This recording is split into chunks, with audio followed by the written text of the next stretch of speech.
এটা হলো বিশ্বের প্রথম কোনো দ্বীপ যে দ্বীপ বিশ্বের কোনো নিয়ম নীতি মানে না। এটাকে দ্বীপ বললে ভুল হবে, এটা আসলে গোটা একটা রাজ্য, যেটা বিশাল সমুদ্রের মাঝখানে একা দাঁড়িয়ে আছে। দেখে যদিও বোঝার উপায় নেই, কিন্তু এই রাজ্যে এখনও রাজা এবং সেনাপতিরা বসবাস করে। প্রতি বছর প্রায় 30 লাখ মানুষ এই রাজ্যে ভ্রমণের জন্য যায়। কিন্তু সবথেকে অবাক করা ব্যাপার কি জানেন? সেখানে কোনো টাকা বা ডলার চলে না, সেখানে এখনও চলে স্বর্ণ মুদ্রা। এই রাজ্য ফ্রান্সের পশ্চিম উপকূলে থাকলেও ফ্রান্স সরকার কখনোই এই রাজ্যের উপর হস্তক্ষেপ করতে পারেন না। আর এই কারণে বাইরে থেকে কোনো পর্যটক এই রাজ্যে ভ্রমণের জন্য গেলে সম্পূর্ণ নিজ দায়িত্বে সেখানে যেতে হয়। তবে সবথেকে আশ্চর্যের ব্যাপার হলো, আপনি সেখানে যেতে হলে সম্পূর্ণ তাদের অনুমতিতে যেতে হবে এবং আসতে হলে সম্পূর্ণ তাদের অনুমতিতেই আসতে হবে। এই রাজ্যের আরেকটি ইন্টারেস্টিং ব্যাপার হলো এখানে আসা যাওয়ার রাস্তা। দিনের মধ্যে মাত্র 40 থেকে 45 মিনিট এই রাজ্যে যাওয়ার জন্য রাস্তা থাকে, বাকি পুরোটা সময় রাস্তা খুঁজে পাওয়া যায় না। এর প্রধান কারণ হলো 24 ঘন্টার মধ্যে মাত্র 45 মিনিট এখানে পানি শূন্যতা থাকে, অর্থাৎ আশেপাশে কোনো পানি থাকে না।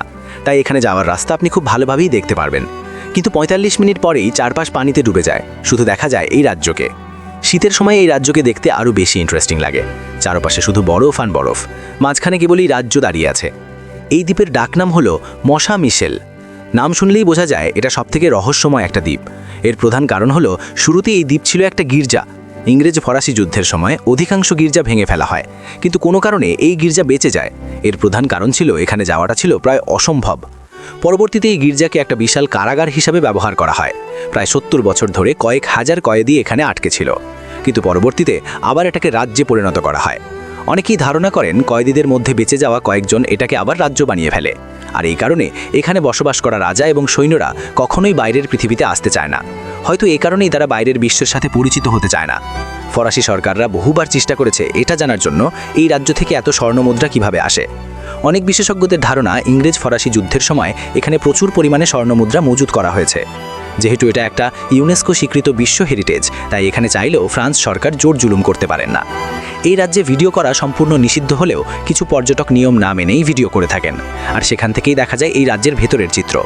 এই রাজ্যের ভেতরে এখনও কয়েক শত প্রজারা বসবাস করছেন। তারা তাদের মতো করে ঘরবাড়ি সাজিয়েছেন, এমনকি পর্যটকদের জন্য বিভিন্ন সুযোগ সুবিধার ব্যবস্থা করে রেখেছেন। এই রাজ্যটাকে দেখতে ছোট মনে হলেও এটা বাংলাদেশের বেশ বড় সড়ো একটা জেলা শহরের মতো। তবে ভেতরে জনসংখ্যা কম হওয়ার কারণে এর ভেতরে অনেকটা গা ছমছমে লাগে। এখানে চাইলে আপনি রাত থাকতে পারবেন। প্রতি রাতের জন্য আপনাকে খরচ করতে হবে প্রায় 15,000 টাকার কিছু বেশি। এর থেকেও আশ্চর্যের ব্যাপার হলো শত শত বছর ধরে এটি সমুদ্রের ঢেউ, বন্যা, প্রাকৃতিক দুর্যোগ উপেক্ষা করেও টিকে আছে। ফ্রান্স সরকার বহু বছর ধরে চেষ্টা করেছেন এই রাজ্যের রাজা এবং সৈন্যদের বাইরে নিয়ে আসার এবং তাদের নাগরিকত্ব দেওয়ার, কিন্তু তারা কোনোভাবেই রাজ্য ছেড়ে বের হতে চান না। ভেতরের চিত্র দেখলেই বুঝতে পারবেন এই রাজ্য কতটা উন্নত। দেখে আপনার মনেই হবে না এই রাজ্য একসময় কয়েদিদের জন্য নরকের মতো ছিল। কিন্তু এটাও সত্য যে এই রাজ্যের কেউই বাইরের পৃথিবীর কোনো আইন নিষেধ মানে না। রাজ্যের রাজাই ঠিক করেন তাদের রাজ্যে কে আসবে, কে কখন যাবে, কে কোথায় থাকতে পারবে, সব কিছুই। এই রাজ্যের ভেতরে এখনও এমন অনেক কিছু রয়ে গেছে যা বাহিরে বিশ্বের সাধারণ জনগণ জানেন না। কেবল ভেতরের করা কয়েকটি ভিডিও দেখলেই বোঝা যায় 2025 সালে এসেও পৃথিবীতে এমন কোনো রাজ্য এখনও টিকে আছে। তো বন্ধুরা, ভিডিওটি আজ এই পর্যন্তই। পরবর্তী ভিডিও দেখতে চাইলে চ্যানেলটি সাবস্ক্রাইব করে রাখতে পারেন। ধন্যবাদ।